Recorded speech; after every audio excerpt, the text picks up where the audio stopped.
What's up, guys? Today I was planning on doing going through the menus and have a quick look on how I have experienced the Ub420. But when I started the Ub420 today, it came up with a new firmware version, and according to Panasonic, this firmware update actually enables HDR10 plus. So let's take a look and see if it does anything at all. Okay guys, so about 15 minutes later, the update is complete. Let's see if there's anything related to the HDR10 plus in the settings. And there is. You can see here that it's on. Let's see if there's any apps that actually can use HDR10 plus, or if any new apps are added.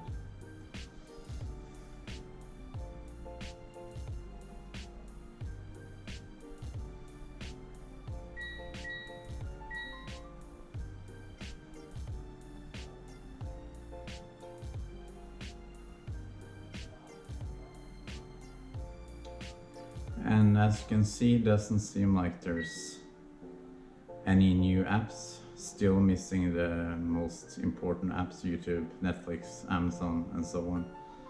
So yeah. And by the way, this app, or sorry, not this app, but this, yeah, I guess it's App Store, is horrible. It feels like when you take a long distance flight like 10 years ago and you had a screen in front of your seat. It seems like they have copied that UI or something.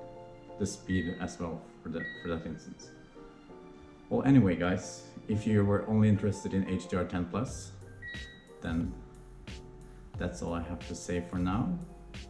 And we will now move on and go through some settings. So here you can choose wallpaper. Not that fancy. In the player settings we have, of course, video format. What can we choose here again? Yeah, resolution. Haven't really changed anything here. The HDR.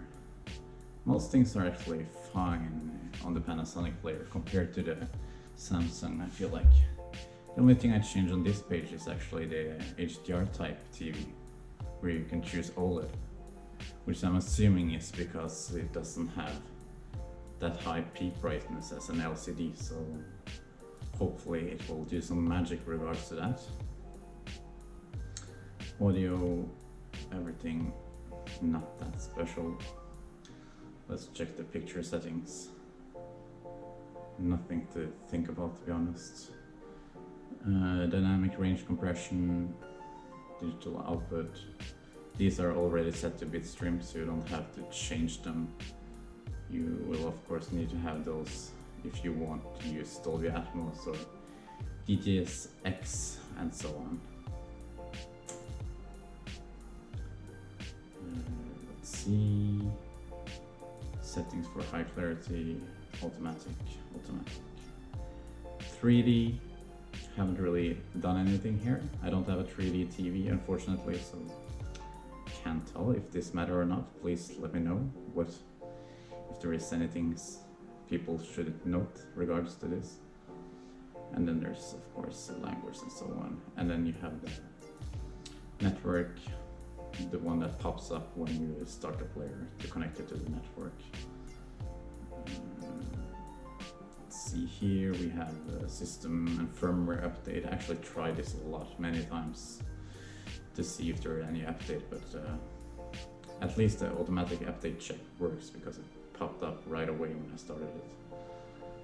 So that's about it. So let's go out from the setting. Here you have network service. That is the horrible place that we went earlier, that you can download apps where basically there's no apps that is of any use.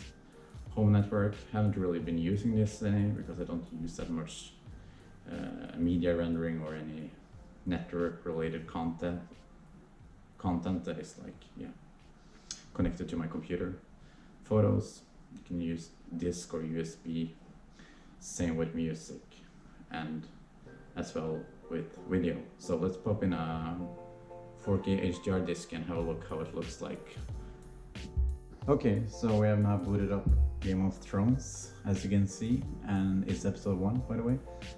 And I must say that the boot up is really fast on the Ub420, and it's also really silent, at least compared to the Samsung K8500. That basically sounds like a vending machine sometimes when you insert a disc into it.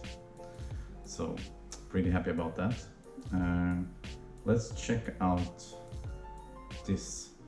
the Playback Info, which is probably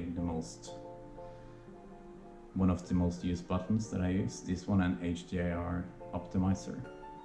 And here you can of course see megabyte per second sound, video format and so on. I'm currently using just 5.1 setup, so that's why it's saying that, just so you know. Let's take a look at the HDR setup here. The HDR setting button. So now it's set to bright, which is actually really bright. Usually I have it at standard when it's dark, and this is absolutely enough brightness for me. But if it's during daytime and I have a lot of windows around, then I often set it to light environment. If you set it to light environment, you can see by holding down the HDR setting button, you can see actually here that it's just presets for the dynamic range adjustments that you're doing. So here you can actually set those things. Usually I have this one on, so it should tone the brightness seen. I guess it reset after the update roller. So that's about it. So if you have any questions, please let me know below. Unfortunately, I don't have any Blu-ray to compare with the older one, but I have checked out Rogue One, and it's I must say it's superior compared to the Samsung when you think about the upscaling. But yeah, anyway, if you like this video, please subscribe and follow me on Instagram if you aren't already, and I'll talk to you in the next one. Cheers, bye.